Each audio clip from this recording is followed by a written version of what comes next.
Sarong running club sa Camarines Sur hurot na makakurit nin record kan longest road race sa probinsya sa paagi kan gigibuhon na 100-mile ultramarathon sa aga.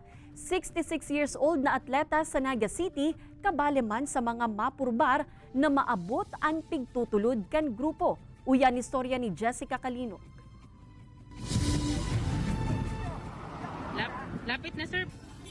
Ang pagbali sa mga marathon, iyo na ang saro sa mga naging pastime kan 66 anyos asin retired jail superintendent na si Wilmer Plopino kan Naga City since 2010.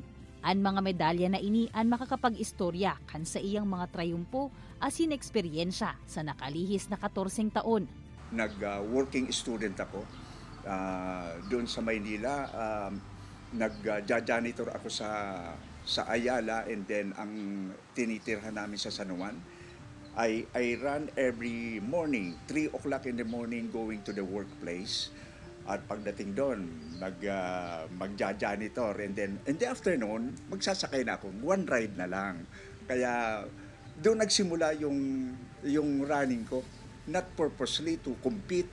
129 kilometers ang pinakahalawig niyang natapos na dalaganon, paikot sa Mount Isarog, asin sa aga, Hulyo 5. Laom niyang malampasan pa ini sa iyang pagpartisipar sa Camarines Sur 100-mile ultramarathon. Katampad ka ini ang 160 kilometers na dadalaganon. Pero I'm sure because of training, daily run, kakayanin ko. Si Plopino, saro sana sa 18 mga elite ultramarathoners na mabilog kan ping-organisar na aktibidad kan grupo ni Richard Abardo. Sa laog ng 32 oras, kaipuhan matapos nindang dalaganon ang 100 miles paikot sa Mount Isarog. Sa banwaan kan gainza ang gun start asin ang finish line. Mapuon ang ultramarathon Hulyo 5, alas 9 nin Banggi. Yung safety po natin, nandiyan po yung mga katuwang natin, yung mga buong kabalikat ng CAMSUR, Provincial Coordinating Council. Yung support crew natin, may 3 tayong i-deploy na kotse, na van, nandun lahat, hydration and nutrition support during the entire race.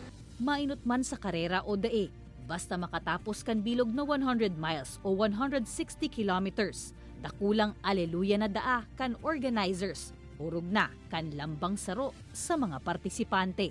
Kaibanan si Carlo Abunita, Jessica Calinog, Balitang Bicolandia.